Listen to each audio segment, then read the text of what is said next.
It's Phillip Taylor speaking from Richmond Green Chambers in London. I'm looking at a book which has been published by Jordan's Publications. It's an interesting book, and this is a longish review to follow our written review appreciation, which is in the journals and on the web. The book itself is this one. It's called Assessment of Parents Within Care Proceedings. It's been written by two people, Gemma Farrington and Simon Johnson. They're both barristers at Stour Chambers in Canterbury. That's the front of the book, and that's the back. You can see what it looks like. Part of the family law imprint of Jordan's. You can see that the structure of the book is very much what we would expect. It's got paragraph numbering at the sides, lots of footnotes, plenty of information for you. It's a very complete book and a very important one. There's an important index at the back. Then of course you've got various guidance notes. You can see that part of it right at the back of the book itself in the various appendices. There's appendices 9 there. Now at the front of the book, always read the, there's the actual front itself, always read the foreword and the preface. That's the preface there, which sets out why they decided to write the book. It's actually written in January 2014. There are some comments as well about acknowledgements. Then the main contents, which you can see there, the various chapters going all the way up. Very detailed chapters, so you can find things pretty quickly. And then there are, in fact, 11 appendices, which you can see there. Then, of course, you've got cases, and then we go straight into the actual text itself. I'm very pleased with this book. I think it's a very important book. It's also an e-book, which is very much part of where we're moving towards with these publications. But let me tell you what we've said about this book, which is actually on the web and in the journals, and it's also actually on the Jordan's website. We gave it the title, Toward Assuring Fair Assessment of Parents Within Care Proceedings. Very emotive area of law, and things have changed quite dramatically during 2014 with the change of the jurisdiction within the family court structure.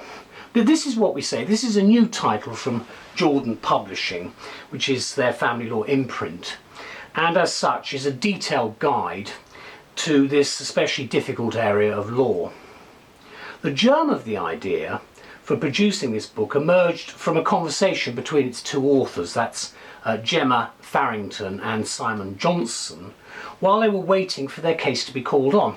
Interesting way of looking at how a book develops. It was a case involving care proceedings which required an application for a direction that an assessment of the couple should be made by an independent social worker.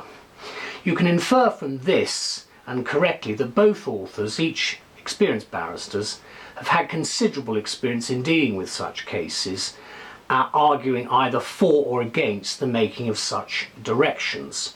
And their practical experience incorporated in this book will be of immense help, we think, to practitioners dealing with this really fractious area of law. The stated aim of the book is to provide practical help to lawyers and other professionals dealing with childcare proceedings and with the assessment of parents. And the book focuses on applications for orders pursuant to the Children Act 1989, section 38 subsection 6, although other types of assessment are also discussed, which of course will be of assistance.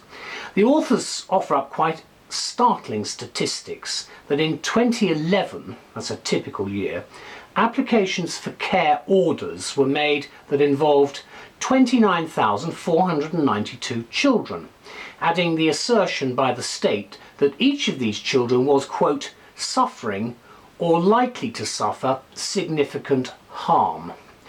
If the court agreed that this was what was happening, referring to a threshold for state intervention, a care or supervision order was required to be made. The process resulted in 2011 in some 15,947 of such orders being issued. The book obviously goes into further and necessary detail, but these statistics alone do indicate the grim reality. As the authors also point out, the Supreme Court and the Court of Appeal have only recently re-emphasised the gravity of the decisions that face courts when dealing with childcare cases. Such cases inevitably generate a tension, say the authors, between the wish of the parents to have their parenting fairly assessed and the imperative need of children for the earliest possible decision about their future. So it's a balancing act, and a difficult one, and I can vouch for that myself, having dealt with these cases. The addition of this book to the legal literature we have is timely in that it offers a practical guide to the making and opposing of assessment applications. Remember that the state, of course, is involved throughout this process. It gives advice on how to prepare and manage a case involving such applications. I think this will be especially helpful since April 2014, and it provides an authoritative account of current guidance from the appellate courts on the circumstances in which assessments can or cannot be ordered. Let me conclude by saying that family lawyers in particular, we think, will appreciate this clear, detailed and thorough overview of procedures and practice in this especially sensitive area of law. And the publication date, as I say, is cited January 2014. Just to remind you, that's what the book looks like again, the spine and then the back. And as I said before, you've got a huge amount of information in there. It's been meticulously written, and I'd like to thank both members of council for what is actually a splendid book. Thank you to Star Chambers as well for obviously helping them in their deliberations and production, and also to Jordan's. So it's well worth having if you're ever involved in these types of proceedings, especially bearing in mind what has happened to the family system itself. So thank you to all, and bye-bye from me. Bye-bye.